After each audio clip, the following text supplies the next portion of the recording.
안녕하십니까. 빨간 주식 이상루입니다. 자, 오늘도 시장의 핵심적인 투자 전략과 내일장 추천주까지 한번 같이 알아보도록 하겠습니다.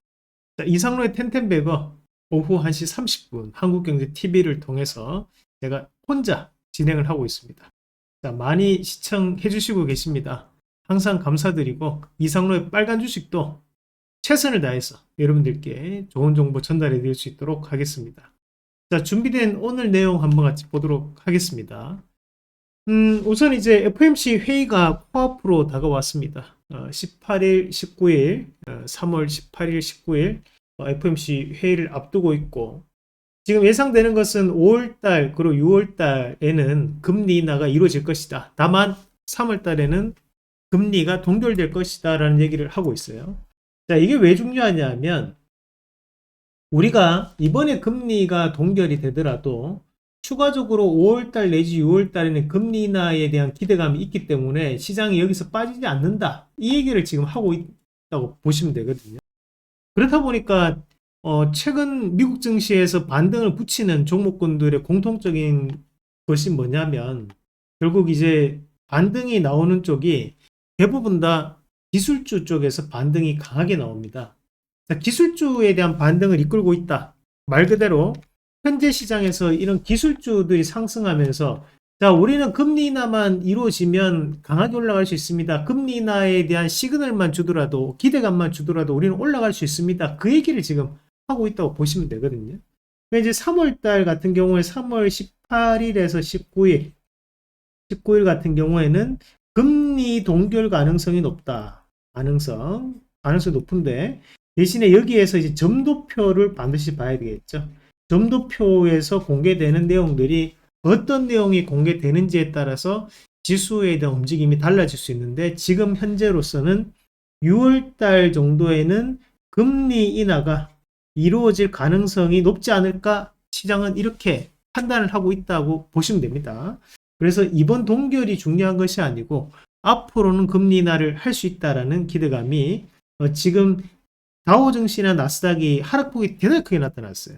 우리가 흔히 얘기하는 이제 240선 밑에까지 내려오는 그런 과정들이었는데 그 자리에서 지금 현재는 반등을 붙여내고 있는 부분이거든요.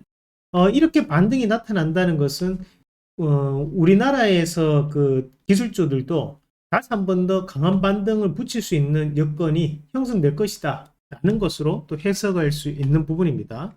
잠깐만 미국 증시를 같이 한번 보시면 미국 증시 내에서도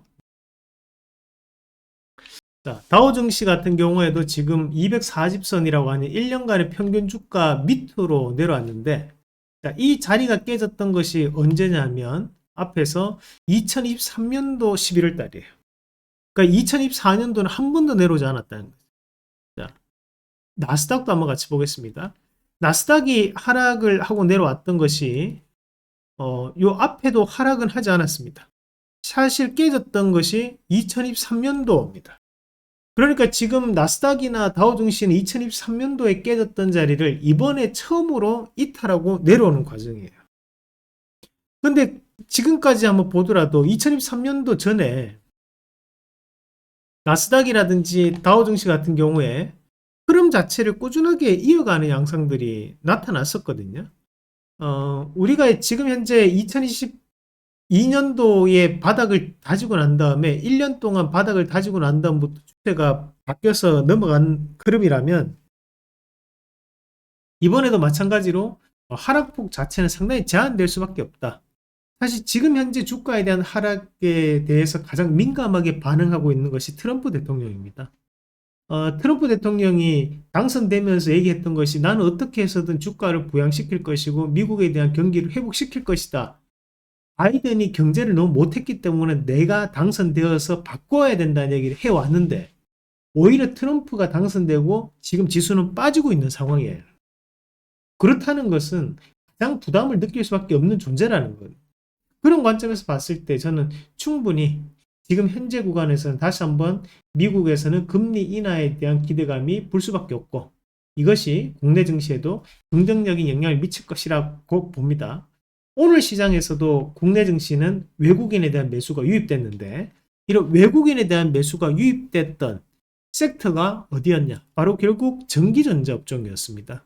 그러면 전기전자 업종에서 다시 한번 이런 매기세가 들어오고 있다는 것은 어떻게 해서든 미국은 기술주들이 다시 한번 반등 나올 수 있기 때문에 국내에서도 반도체 및 전기전자 업종에 대한 상승이 지수를 이끌 수 있다. 그럼 우리가 앞에서 봤던 2490에서 2550포인트까지 이 자리는 완충지대로 보는 저의 시각이 맞았다는 거예요. 그러면 이 자리 밑으로는 깨지기는 지금 상으로 힘들다. 현재부터는 추세적 부분이 다시 한 번 더 넘어갈 수 있는데 대신에 고가권역 2670포인트까지는 물량을 소화해서 넘어가줘야 되는 자리이기 때문에 아마 시간적인 부분이 조금 소요될 수 있고 그리고 이제 물량 소화가 이루어질 수 있다는 점은 좀 감안을 해서 봐야 됩니다. 그래서 저는 지수보다는 종목에 대해서 좀 더 집중할 수 있는 전략으로 우리가 3월 달에 대한 시장을 대응을 해야 되지 않겠까 그런 말씀을 드리도록 하겠습니다. 자, 그러면 이제 두 번째 주제로 넘어가서 우리가 GTC 2025 자, 이번은 엔비디아에서 뭐 발표를 하는 내용들인데 어떤 내용을 얘기를 하냐면 뭐 우리가 이제 최신 AI 기술이라든지 또는 뭐 GPU에 대한 부분에서 신제품을 뭐 홍보를 한다든지 또는 이제 데이터 센터에 대한 이슈가 좀 있고요. 데이터 센터의 혁신 이슈가 있죠. 자, 그리고 이제 업계 트렌드, 현재 우리 업계가 어떻게 움직일 것이냐 하는 업계 트렌드와 그리고 지금 이제 앞으로 엔비디아에 대한 전략들 그런 것들을 얘기할 가능성이 좀 높은데 지금 홈페이지에 들어가 보시면 어떤 화면이 또 눈에 띄냐면 이제 로봇 관련된 이슈도 나올 수 있겠다. 로봇 예전에 우리가 이제 2025 CS 2025에서 코스모스를 공개를 했습니다. 그죠? 코스모스의 반대말은 뭐라고 했어요? 카오스라고 했죠. 카오스. 이제 조화로운 시스템에 대한 얘기, 로봇 플랫폼에 대한 얘기를 해 왔었던 것이 바로 이 엔비디아입니다. 그래서 저는 이런 코스모스 관련된 부분에서 로봇 이슈가 또다시 한번 부각될 수 있고, 그리고 이제 데이터 센터의 혁신은 전력 설비인데, 이런 얘기가 나올 수 있기 때문에 오늘 전력 설비 관련주가 함께 움직였다고 봤어요. 마찬가지로 시장에서는 아직 주목하지는 않고 있지만, 저는 로봇 이슈가 있을 수 있기 때문에 로봇이 지금 현재 반등이 나온다 보거든요. 그래서 이번에도 또다시 한번 이런 그 젠슨왕에 대한 입에 상당한 관심을 좀 가질 수 있다. 우리가 CS 2025에서 이 젠슨왕을 보기 위해서 현지에 2만 명 이상이 몰렸다고 합니다. 상당한 인기였고 이번에도 마찬가지로 온라인과 함께 중계가 되다 보니까 많은 인원들이 좀 볼 것 같아요. 자, 그 뉴스가 나왔었는데요. 한번 같이 보면 GTC 2025 3월 17일에서 21일까지 열리게 되고 젠슨왕의 GTC 키노트는 언제 이루어지느냐? 3월 19일 현지 시간으로 우리나라 시간입니다. 오전 2시에서 4시. 우리는 완전 새벽인데 거의 뭐 토트넘 경기하는 거 보는 거랑 비슷하다 그죠? 그런 시간인데 그렇다 보니까 우리가 뭐 실시간으로 이거를 보고 계시는 분들보다는 나중에 자고 일어나서 확인하시는 분들이 많으실 것 같아요. 저도 자신 없거든요. 그래서 오전 2시에서 4시까지 젠슨왕의 키노트가 열리게 되고 이번 이 키노트를 통해서도 뭔가에 대한 얘기를 할 가능성이 높다. 왜냐하면 현재 이 GTC 2025에 참여하는 기업들에게 돈을 받고 있습니다. 그래서 뭐 지금 보면 홈페이지에도 뭐 다이몬드 파트너라든지 엘리트 파트너 이렇게 나눠가지고 좀 돈을 받는 그런 것들도 있었기 때문에 지금 더 이런 행사를 좀 확대하고자 뭔가에 대한 얘기를 좀 꺼내 들지 않을까 그렇게 보고요. 우리가 우선 이제 이런 엔비디아와 가장 직접적인 관계가 되는 것이 일단 반도체입니다. 그렇다 보니까 오늘 삼성전자에 대한 강한 반등도 이루어질 수 있었다. 우리가 삼성전자나 SK하이닉스는 지금 현재로서는 좀 더 우상향이 나올 수 있다는 것을 계속 말씀을 드려 왔는데요. 우리가 이 반도체 관련된 기업들도 지금 좀 눈여겨봐야 될 것 같아요. 우리가 흔히 이제 반도체 공정이라고 하면 이런 공정들을 거치게 됩니다. 우리가 칩리스를 거치고 팹리스를 거쳐서 우리가 디자인 하우스가 삼성은 거치고요. 대신 SK하이닉스는 디자인 하우스 개념이 없습니다. 자, 그리고 전공정을 거치고 후공정이 되면 이제 반도체가 완성되는 건데, 우리 칩리스의 가장 유명한 기업들이 이제 ARM이라든지, 그죠? 이런 기업이 하이엔드급에 대한 90%를 공급을 합니다. 그러니까 이미 어느 정도 그림이 그려져 있는 칩을 납품을 하고, 그럼 거기에 반도체 설계를 하는 기업들이 이제 팹리스라고 보시면 돼요. 그리고 이제 국내에는 이제 오픈 엣지 테크놀로지나 또는 뭐 퀄리타스 반도체 같은 기업들이 이 칩리스에 해당하는 기업들이라고 보시면 됩니다. 그래서 이제 이런 팹리스는 뭐 애플이나 엔비디아나 퀄컴 같은 기업들이죠. 그래서 이런 것들 거치게 되면 우리가 이제 전공정을 거치게 되면 전공정 가장 유명한 기업이 이제 TSMC, 이것도 이제 하이엔드급, 뭐 삼성 이런 회사들이 존재를 하는 거고, 이제 후공정, 이제 우리가 패키징 및 테스트를 후공정이라고 합니다. 이런 과정들을 거치게 되는 거고, 디자인 하우스는 여기에 팹리스 기업들이 디자인 하우스에 맡기면 디자인 하우스가 알아서 전공정, 후공정 업체들을 컨택해가지고 완성품을 만들어주는 역할을 하는 것을 이제 디자인 하우스라고 합니다. 우리가 여기에서 가장 기술적인 부분이 높은 쪽이 어디냐면 이제 포토 공정 이런 것들이 마진폭이 가장 많이 남아요. 왜냐하면 회로도 안에 우리가 극자외선을 쬐어가지고 그림을 그려내야 되거든요. 회로도를 그려내는 과정이기 때문에 우리가 요게 가장 진입 장벽이 높습니다. 자, 식각세정은 우리 국산화 기술력이 높은 쪽이고요. 증착 이쪽도 우리가 조금 높은 쪽이라고 보시면 되고, 이제 패키징 테스트는 이제 거래 관계가 좀 중요하죠. 삼성전자나 SK하이닉스와 언제부터 거래를 해왔냐, 이런 것들이 주가에 훨씬 더 큰 영향을 미친다. 자, 그렇게 보시면 될 것 같습니다. 우리가 이제 디스플레이 공정도 이 반도체 공정과 별반 다르지 않습니다. 조금의 다양한 차이만 밖에 없고, 대충 큰 윤곽은 이런 식으로 흘러간다. 그렇게 알고 계시면 될 것 같아요. 그래서 이제 우리가 결국 반도체 관련된 부분에서 엔비디아에 대한 수혜를 받는다고 보면 반도체 장비주들도 우리나라에 엄청나게 많잖아요. 그리고 반도체 소재 관련주들도 많고, 그렇지만 여기에서도 결국에는 실질적으로 장비 업체에 대한 납품이 좀 더 확대될 수 있는 그쪽을 좀 더 봐야 되거든요. 우리가 앞에 놓은 이런 전공정이라고 하는 이 공정에 대한 60%가 사실 전 세계 4가지 기업이 점유율을 60%를 보유합니다. 그게 램리서치, 그리고 이제 어플라이드 머티리얼즈, ASML, 도쿄 일렉트론, 이렇게 4가지 기업이 전 세계 60%를 차지하고 나머지 40%를 해외 그리고 국내 많은 기업들이 나눠 먹는 식이에요. 여기도 이제 이미 과점은 형성되어 있다. 그렇게 보시면 되는데요.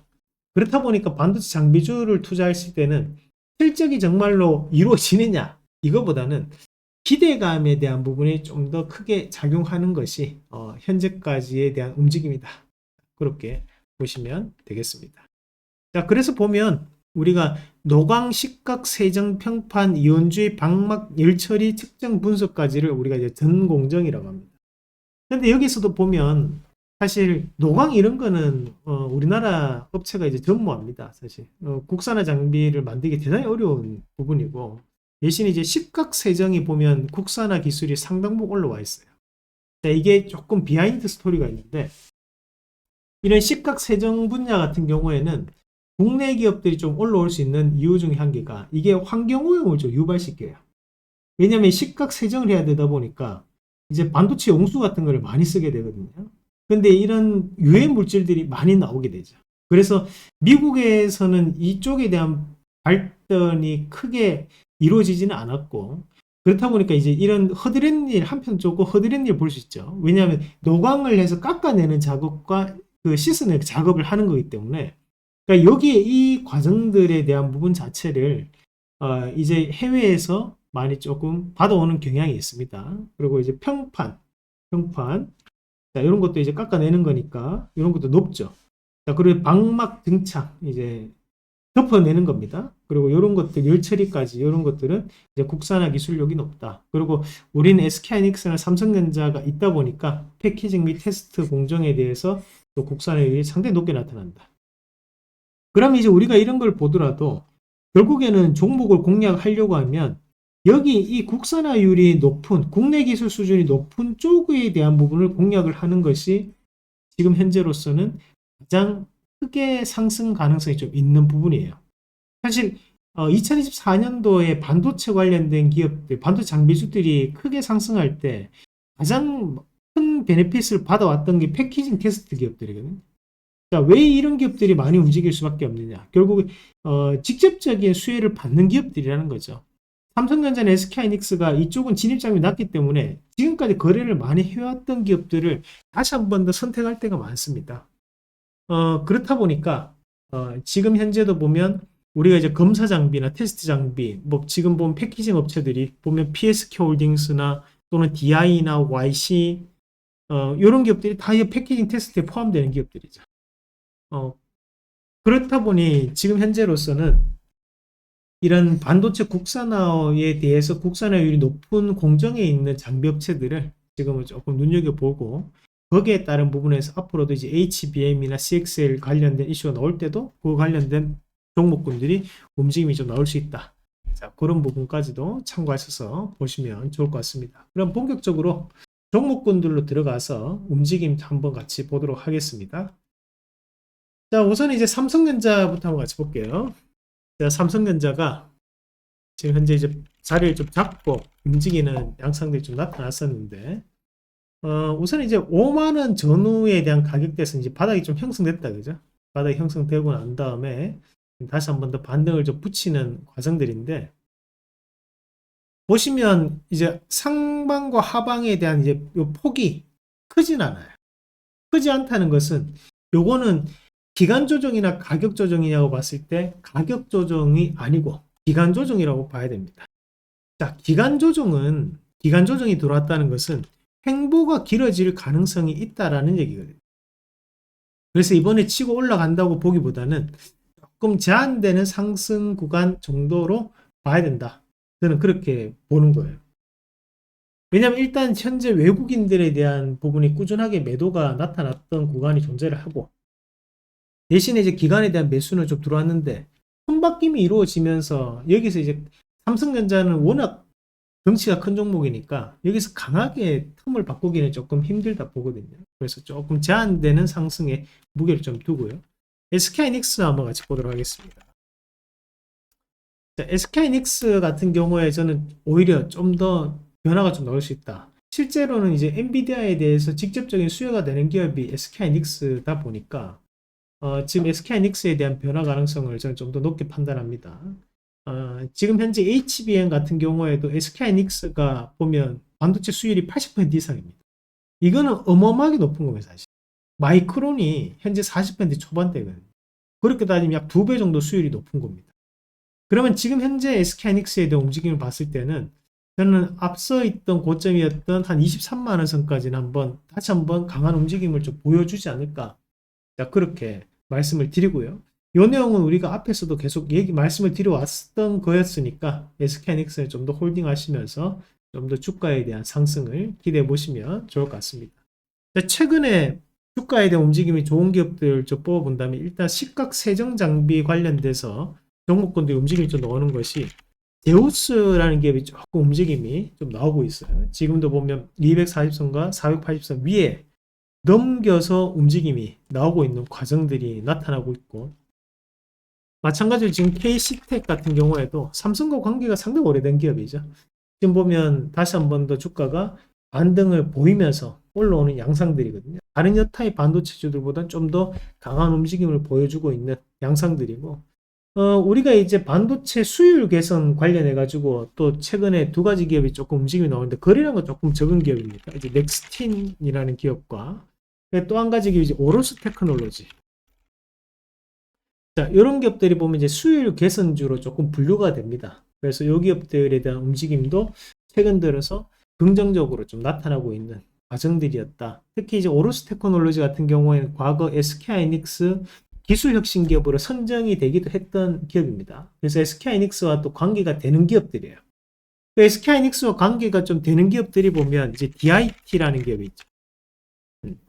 자, 이 DIT라는 기업도 보면 SK하이닉스 기술 혁신 기업으로 또 선정이 되었던 기업이거든요. 그래서 이런 기업들도 보면 최근에 반도체주 안에서도 좀 과한 하락이 좀 나타나 있는 자리니까 반등을 좀 보일 때는 또 강하게 또 반등을 좀 붙일 수 있는 움직임을 볼 수 있다고 보고요. 이것도 조금 낙폭과대라고 판단을 해봤습니다. 그리고 이제 익히 우리가 많이 알고 있는 종목군들 중에 PSK 홀딩스. 자, PSK 홀딩스는 패키징 업체고 PSK가 또 따로 있습니다. 자, PSK는 전공정 장비 업체예요. 근데 지금 PSK도 주가에 대한 변화가 나타날 수 있는 자리고 PSK 홀딩스도 주가에 대한 재평가를 좀 보일 수 있는 단계죠. 그리고 이온 관련된 부분, 이오테크닉스 이런 것들이 이제 또 대표적인 기업들이거든요. 지금 보면 어때요? 지금 반도체주들 안에서도 240선과 408선 밑에서 움직이는 기업들이 많다, 그죠? 그만큼 반도체가 최근 들어서 업황이 상당히 부진했기 때문에 지금 주가에 대한 변화도 이루어지고 있는 과정이다라고 보실 수 있겠습니다.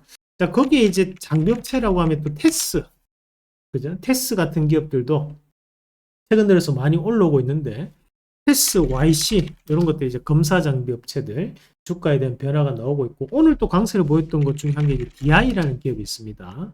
자, DI, YC 요게 과거 작년 6월 달까지는 시장을 이끌어갈 정도로 강한 종목군들이었거든요. 근데 최근 들어서는 주가가 많이 빠졌어요. 그죠? 지금 DI 같은 경우에도 주가가 5,000원대 바닥부터 시작해서 3만원까지 올랐으니까 약 6배 가까이가 지금 주가가 크게 상승을 한 다음에 지금 주가에 대한 조정을 보였던 과정들이었고, 자, YC 같은 경우에도 보면, 자, 우리가 앞에서 7,500원, 7,000원 밴드부터 22,900원까지 갔으니까 약 3배 정도 오르고 난데 옆으로 이제 횡보를 좀 붙이고 있는 과정들이었다는 겁니다. 앞서서 온디바이스 AI 관련해서 제주 반도체, 자, 이런 기업들이 보면 주가에 대한 조정을 크게 주고 난 다음에 갑작스럽게 반등을 좀 붙인 적이 있습니다. 지금 현재 반도체 관련주들 같은 경우에도 장비업체들은 지금 현재 최근 들어서 주가가 많이 조정을 보이고 난 다음에 바뀌어 나가는 흐름이니까 저는 이 흐름 자체가 엔비디아와 만나서 좀 더 강한 흐름을 연출할 가능성이 좀 있다고 봐요. 자, 그리고 반도체 소재 쪽으로 조금 들어가 보면 반도체 소재 안에서 우리가 볼 수 있는 것이 이제 ENF 테크놀로지. 자, ENF 테크놀로지가 보면 또 주가에 대한 변화 가능성이 지금 나오고 있는 과정들이고요. 오늘 또 바닥에서 한번 튀었던 것이 이제 덕선INF. 자, 이런 기업들이 또 바닥에서 한번 움직임이 나오고 있는 과정들이거든요. 그래서 지금 현재는 반도체 관련해서 전반적으로 가격적인 부분이 빠져 있다 보니까 저가 매수가 좀 유입되고 있는데 반도체 소재, 반도체 장비 업체들 한 번씩 바뀌는 흐름 다시 한번 꼭 체크해 보자. 자, 그렇게 정리를 할 수 있겠습니다. 최근에 이제 HBM 뿐만이 아니라 또 CXL 관련돼서도 움직임이 나오는데 CXL은 이제 PCB죠. PCB. 그건 이제 TLB 정도만 좀 기억을 하시면 좋을 것 같습니다. 자, 이렇게 이제 전반적으로 반도체 종목군들 좀 훑어봤습니다. 사실 과거에 유명한 기업들이 이제 유진테크나 또는 이제 하나마이크론 이런 것들도 항상 빼먹지 않고 항상 얘기 나왔던 기업들이거든요. 전통적인 강자 기업들이죠. 반도체 장비는 얘기하려면 끝이 없습니다. 한미 반도체도 그렇고 아직까지 우리가 여기 까먹었던 종목들이 많은데 저도 이제 즉흥적으로 좀 하다 보니까 장비 업체들도 다 말씀 못 드리는 점 양해 말씀을 좀 드리고요. 왜 이 업체 얘기 안 해? 왜 이 업체는 얘기 안 해? 이렇게 생각하지 마시고 제가 일단은 지금 생각나는 대로 그렇게 말씀을 드리는 거니까 이 정도만 알아도 사실 종목 부자입니다. 다 어차피 못 사거든요. 여기에서 조금 중요하다고 말씀드렸던 기업들 위주로 좀 대응을 해보시면 좋을 것 같고 그리고 제가 오늘 그 공개 방송과 또 한국경제TV 방송을 지나면서 소개해드렸던 기업이 주성 엔지니어링 이 기업을 소개해드렸어요. 요거는 우리 그 빨간 주식 구독자분들님께 과거부터 좀 소개를 해드렸던 기업이었죠. 그래서 주성 엔지니어링 요건 이제 월봉이 바뀌는 자리니까 신고가를 가고 있는 자리라고 볼 수 있거든요. 요게 또 SK하이닉스 관련된 증착 장비 업체죠. 그래서 그런 관련된 부분 자체에서 주가가 좀 바뀔 수 있는 자리이기 때문에 저는 이미 돌파가 나왔다고 보고 좀 눈여겨보시자. 그리고 삼성 관련해서 이제 STI 정도. 이 장비 얘기하면 끝이 없어요, 진짜. 그래서 이 정도는 알고 계시면 좋겠다. 이렇게 정리를 좀 하도록 하겠습니다. 마지막 한 개만 더. FST 삼성과 거래 관계가 높은 기업. 이렇게 보시면 되겠습니다. 자, 이렇게 이제 반도체까지 한번 공부를 했습니다. 사실 반도체는 하루 해서는 안 됩니다. 사실 이거는 이제 일주일 해도 모자랄 정도로 저도 이제 반도체 관련해서 영상을 많이 유튜브에 업로드 해놨으니까 빨간 주식 보시면서 궁금하신 분들은 반도체 띄우 이상로 검색하시면 관련 영상 확인하실 수 있겠습니다. 자, 이렇게 오늘 같이 반도체를 공부해봤고, 자, 저희가 오늘 사실 한국경제TV에서 공개 방송을 진행했습니다. 그래서 이벤트를 진행했는데, 제가 이번에 공개 방송을 진행한 이유가 한국경제TV 모든 전문가들이 한국 거래소에서 운영하는 이제 힌트 매매를 진행을 합니다. 거기에서 제가 1월부터 현재까지 계좌 수익률이 누적 말고 그냥 계좌 수익률이 40% 넘었습니다. 이 말이 뭐냐면 1억으로 시작을 해가지고 현재 1억 4천만 원이 넘었습니다. 2등이 놀라지 마십시오. 2등이 10%입니다. 자, 근데 제가 지금 40%니까 30% 이상 차이 나요. 그 정도로 여러분 덕분이고 또 제가 열심히 해서 그런 거 아니겠어요, 그죠? 그리고 주식은 제가 항상 얘기하지만 운도 따라야 된다고 봐요. 그래서 저도 이 운이 계속 유지될 수 있도록 최선을 다해서 여러분들과 으쌰으쌰 해서 좋은 모습 보여드릴 수 있도록 하겠습니다. 자, 제가 2월달 베스트 파트너 이번 주 또 주간 수익 1위를 또 기록을 했는데 이번에 특별한 이벤트 진행합니다. 실제 추천주 내역으로 최고 수익을 지금 기록하고 있기 때문에 1개월에 36만원 주식 원리교육 VOD까지 제공을 해드리고 159-0700이나 02-3490-4647번으로 연락을 하시면 가입이 가능하십니다. 자, 오늘만 이벤트 합니다. 한국경제TV나 와인 홈페이지에서 이상로를 검색하셔도 되고요. www.waonet.co.kr로 들어오셔서 이상로 검색하셔서 인터넷으로도 가입 가능하시니까 함께 하실 분들 오늘 선착순으로 가장 싼 가격 36만원 진행하니까 많이 신청하셔서 해보시길 바라겠습니다. 02-3490-4647번입니다. 중요한 종목 딱 집어서 말씀드립니다. 그래서 저희가 힌트 계좌만큼에 대한 수익을 전달해 드릴 수 있으니까 많이들 해보실 수 있는 좋은 기회라고 생각하시고 같이 한번 해보십시오. 자, 오늘 내용은 여기까지 하고 좋아요, 구독하기 많이 해주십시오. 감사합니다.